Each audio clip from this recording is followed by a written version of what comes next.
Class में हमने somatic embryogenesis start किया था, जिसमें हम बात कर रहे थे कि इसमें सोमैटिक एम्ब्रियोजेनेसिस में कई स्टेप्स होते हैं, जिसमें अलग अलग स्टेप से गुजरते टाइम जो एम्ब्रियो है, सोमैटिक एम्ब्रियो है हमारा, उसकी शेप और उसका साइज चेंज होता है। पहले इसमें हम एक पूरा प्लांट लेते हैं, पूरा इंटैक्ट प्लांट लेते हैं, और वो प्लांट हम पहले उसके कैरेक्टरिस्टिक्स देखते हैं कि कैरेक्टरिस्टिक्स में जो हम प्लांट्स ले रहे हैं उसमें कौन कौन से कैरेक्टर होने चाहिए। वो डिजीज फ्री होना चाहिए,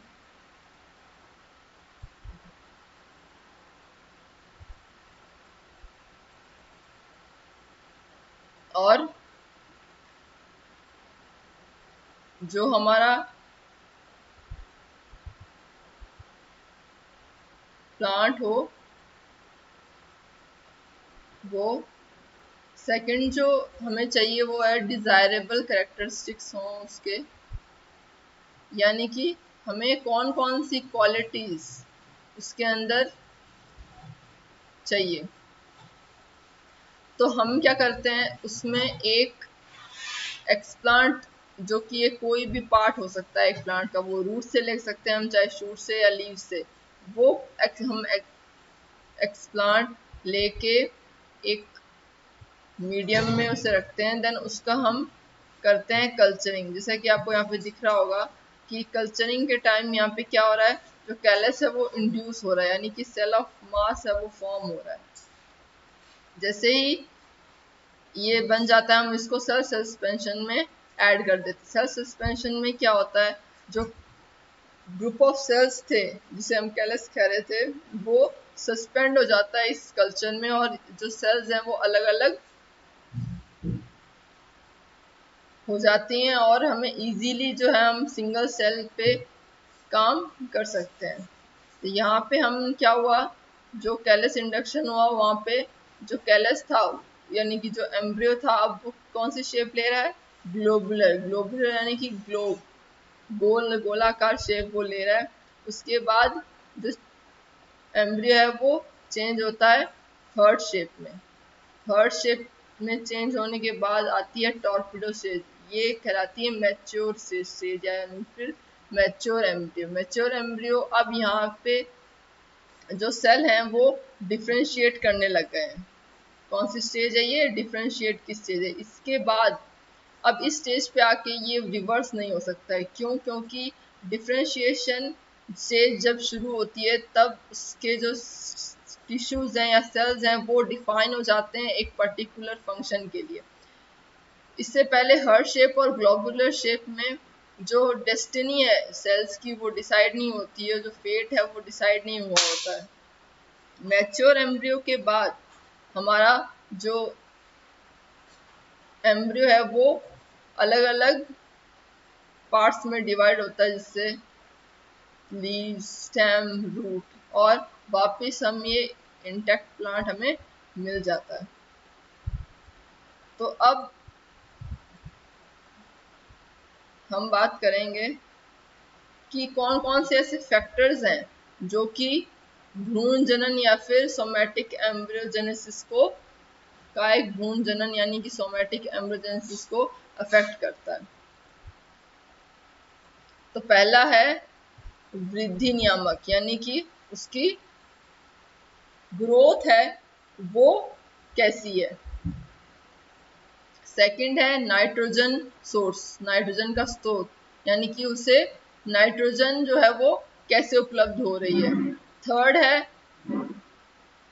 कोतक का जीन प्रारूप, यानी कि जो टिश्यू है या जो सेल्स हैं उनका जेनेटिक स्ट्रक्चर क्या है। और लास्ट है कैल्शियम आयन का जो और ऑक्सीजन का लेवल। मोस्टली हम देखते हैं कि अगर कैल्शियम का लेवल ज़्यादा है तो ग्रोथ इनहिबिट होती है। नाइट्रोजन ये भी अगर ज़्यादा हो जाए तो प्लांट की ग्रोथ पे अफेक्ट होता है। नेक्स्ट जो हम पढ़ेंगे वो है एंथर एंड पॉलन कल्चर। तो ये आपका है एंथर कल्चर का पूरा लेआउट है, कैसे हम एंथर कल्चर करते हैं। तो सबसे पहले जो भी हम प्लांट यूज करेंगे वो हम फील्ड से सिलेक्ट करते हैं। फील्ड से सिलेक्ट करने के बाद हम उसे स्टरलाइज करते हैं, और स्टरलाइज करने के लिए हम यूज मोस्टली करते हैं डिस्टिल्ड वाटर, जो कि हम स्टरलाइजेशन यानी कि जो भी उसके माइक्रोब्स हैं वगैरह हम सब किल कर देते हैं। और उसके बाद हम उस प्लांट को उसे वॉश करते हैं, पूरा उसे स्टरलाइज करने के बाद हम उसकी फ्लावर बड लेते हैं, क्योंकि हमें करना है यहाँ पे एंथर कल्चर, इसलिए हम फ्लावर बड के अलावा कोई भी टिश्यू या ऑर्गन नहीं ले सकते। फ्लावर बड लेने के बाद हम उसे हाइपोक्लोरिट या फिर ब्रोमीन वाटर, मोस्टली हाइपोक्लोरिट या फिर ब्रोमीन वाटर से हम उसे वॉश करते हैं। और फिर उसके पूरी स्टेलाइजेशन होने के बाद हम उसमें से एंथर है वो कलेक्ट कर लेते हैं। एंथर कलेक्ट करके हम उसे पेट्री डिशेस में इनोकुलेट करते हैं। इनोकुलेशन के वक्त हमें सावधानी बरतनी होती है कि इनोकुलेशन है वो ना ही ज़्यादा शैलो हो और ना ही ज़्यादा वो डीप हो। शैलो यानी कि हमें एंथर्स को जो मीडिया हमने यूज़ किया है, सॉलिड अगार मीडिया जो हम पेट्री डिश में पहले उसको सेटल डाउन होने के लिए रख देते हैं। सेटल डाउन होने के बाद हम उसमें एंथर को इनोकुलेट करते हैं। इनोकुलेट करते वक्त हमें ये ध्यान रखना है कि वो ज़्यादा सतह पे भी ना रहें, उसका एक भाग अटैच्ड हो अगार से, क्योंकि अगर उनमें गैप होगा तो जो अगार में जो न्यूट्रिएंट्स हैं, मिनरल्स हैं, वो एंथर तक नहीं पहुंच पाएंगे। और अगर हमने ज़्यादा डीप किया तो उसे प्रॉपर जगह नहीं मिलेगी कि वो ग्रो हो पाए। तो जब हम इसको इनोकुलेट कर देंगे उसके बाद हम उनको एक पर्टिकुलर कंडीशन, पर्टिकुलर टेम्परेचर और प्रेशर पे हम उसे पेट्री डिशेस को रखेंगे। उसका डे बाय डे हम उसको इंस्पेक्टिकेट करेंगे कि क्या उसमें फर्दर ग्रोथ हो रही है, या अगर कोई एंथर है उसमें अगर रोस्टिंग हो गई है। रस्टिंग मोस्टली होती है कॉर्नर्स पे, क्योंकि यहाँ पे अगर बैक्टीरियल इन्फेक्शन है तो यहाँ का जो अगार मीडियम है वो ब्लैकिश हो जाता है और फर्दर उस एंथर की ग्रोथ नहीं हो पाती। तो हम वो चीज़ ध्यान से चेक करेंगे, उसके बाद अगर ऐसा कुछ है तो हम उसे रिमूव कर देते हैं, और बाकी का जो है उसको हम फर्दर डिटेल में चेक करते हैं कि ग्रोथ कैसी हो रही है। मोस्टली जो ग्रोथ है वो कैलस फॉर्म में ही होती है, अनऑर्गेनाइज्ड मास में होती है, जिससे एक वक्त के बाद हम उसमें देखते हैं कि एक प्लांटलेट या शूट जो है वो निकलना शुरू हुआ है, जिसे हम साइटोलॉजिकल एनालिसिस भी बोलते हैं।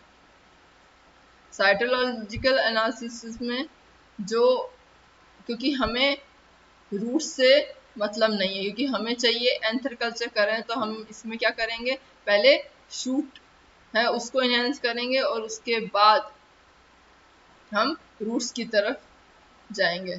और मोस्टली एक केमिकल है जिसे बोलते हैं कॉल्चिसिन। कॉल्चिसिन एक ऐसा केमिकल है जिसमें हम हैप्लॉइड कंडीशन को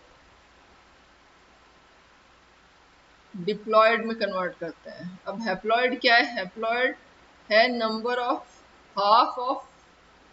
हाफ नंबर ऑफ क्रोमोसोम, यानी कि जितने एक प्लांट में क्रोमोसोम है उसका हाफ हो जाना, उसको बोलते हैं हैप्लॉइड कंडीशन, जो कि क्या है, एंथर और एंथर पॉलन जो होते हैं, एंथर में जो पॉलन होते हैं वो हैप्लॉइड होते हैं। और क्योंकि हमने यहाँ पे एंथर यूज किया है, लेकिन जो हमारा प्लांट है वो तो क्या होता है, डिप्लॉयड होता है। तो अब हम एक केमिकल है जिसे बोलते हैं कॉलचिसिन, वो यूज करते हैं ताकि जो प्लांटलेट्स हमारे यूज हुई हैं उसको हम क्या कर सकें, हैप्लॉइड से डिप्लॉयड कर सकें, क्योंकि जब तक प्लांट डिप्लॉयड नहीं होगा उसके नंबर ऑफ क्रोमोसोम है वो डबल नहीं होंगे, और क्रोमोसोम नंबर डबल नहीं होंगे तब तक वो फर्दर फील्ड में जाने लायक नहीं होगा। मोस्टली हम कभी कभी एंथर कल्चर की जगह पॉलन कल्चर भी करते हैं, जो कि लगभग सिमिलर है एंथर कल्चर के ही। जैसा कि यहाँ पे हम देख पा रहे हैं, पॉलन कल्चर में क्या होता है, सिमिलर वे है एंथर कल्चर की तरह। हमने पौधे को स्टरलाइज किया, स्टरलाइज करने के बाद डाइसेक्शन एक प्रोसेस है जिसमें हम स्टेमन निकाल लेते हैं और स्टेमन से फिर एंथर निकाल लेते हैं। एंथर निकालने के बाद हम उसे एक सस्पेंडेड कल्चर में रख देते हैं। सस्पेंडेड कल्चर को फिर फर्दर हम एक फ्लास्क के द्वारा, कॉनिकल फ्लास्क में हम उसे कलेक्ट कर लेते हैं पॉलेंस को फिर हम वॉशिंग करते हैं, देन उसको करवाते हैं सेंट्रीफ्यूज इसलिए करवाते हैं ताकि हम उसे डिस्टिंग्विश कर सकें, और उसके बाद हम उसे एक सॉलिड मीडियम यानी कि अगार मीडियम पे या एमएस मीडिया, जो भी मीडिया सूटेबल है फॉर द पॉलन ग्रोथ, उसको हम स्प्रेड कर देते हैं। और ये इवनली होना चाहिए, अदरवाइज क्लम्पिंग होने से जो ग्रोथ पे इफेक्ट होता है। देन इसके जो भी हम पॉलेंस हमने इसमें इंक्यूबेट किए हैं वो अप्रॉक्सीमेटली 10 to 15 डेज में एम्ब्रॉयड्स में कन्वर्ट हो जाते हैं, और जो एम्ब्रॉयड्स हैं वो एक छोटे से प्लांटलेट के रूप में कन्वर्ट हो जाते हैं, और हम उसे फर्दर फिर 1 महीने के बाद उसे हम हैप्लॉइड से डिप्लॉयड कंडीशन में ले जाते हैं और एक कंप्लीट एडल्ट प्लांट हमें मिल जाता है। कभी कभी हम क्या करते हैं, हम डिप्लॉयड के साथ साथ हैप्लॉइड प्लांट भी यूज करते हैं, जो कि हमें एंथर और पोलन कल्चर की प्रोडक्शन में हेल्प करता है, और हमें वापस उसे डिप्लॉयड करने की जरूरत नहीं होती। देन हमारा आता है एंडाशय कल्चर यानी कि ovary culture. Ovary culture similar है पोलन कल्चर के, क्योंकि दोनों ही हैप्लॉइड हैं और दोनों ही गैमेटिक सेल्स हैं। तो इसमें क्या होता है, जो भी जाया जनन या जो भी गाइनोजेनेसिस होता है वो सिलेक्टेड प्लांट्स से ही लिया जाता है as similar to pollen culture. और इसकी सबसे पहले 1976 में कौन कौन से पौधों में किया गया था ओवरी कल्चर, वो है हमारा गेहूं, तंबाकू, धान, मक्का आदि स्पीशीज में ये गाइनोजेनेसिस है या ओवरी कल्चर है वो किया जा चुका है।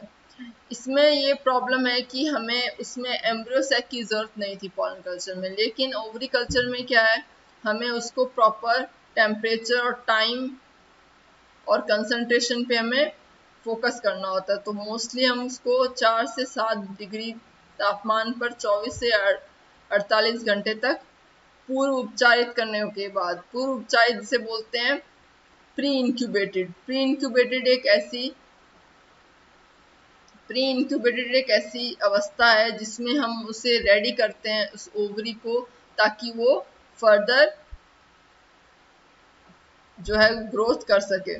और फॉर एग्जांपल धान यानी कि चावल में हम 0.125 से 0.5 मिलीग्राम पर लीटर में 2 methyl 4 क्लोरोफिनॉक्सी एसिटिक एसिड हम यूज करते हैं। और सुक्रोज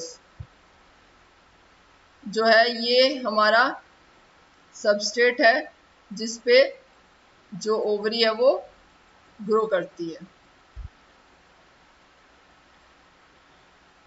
और अगर सुक्रोज की हम कंसंट्रेशन लो कर दें तो यहाँ पे एम्ब्रियो और कैलस का फॉर्मेशन हो जाएगा।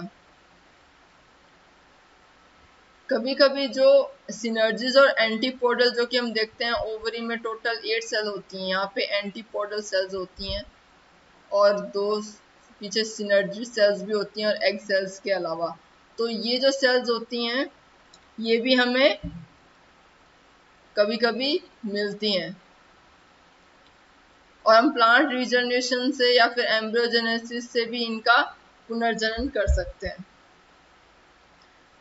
देन आपका आता है मेरिस्टम कल्चर। मेरिस्टम कल्चर भी है जो कि सिमिलर है, जैसे कि सबसे पहले जॉर्गेन मॉर्ल ने 1965 में माइक्रो प्रोपगेशन से इस टेक्निक को सबके सामने लेके आए थे। 1974 में जड़ बनना, कठोरता, शुद्ध तथा विकास की अवस्थाओं के बारे में विचार दिया था और इन्होंने बताया था कि ज़रूरी नहीं है कि एक माध्यम से ही हम एक प्लांट को ग्रो करें, हम उसे डिफरेंट वे या फिर डिफरेंट उसकी फिजिकल और केमिकल जो रिक्वायरमेंट्स है उसके द्वारा हम उसको पुनर्जनन कर सकते हैं। नेक्स्ट क्लास में हम पढ़ेंगे माइक्रो प्रोपगेशन।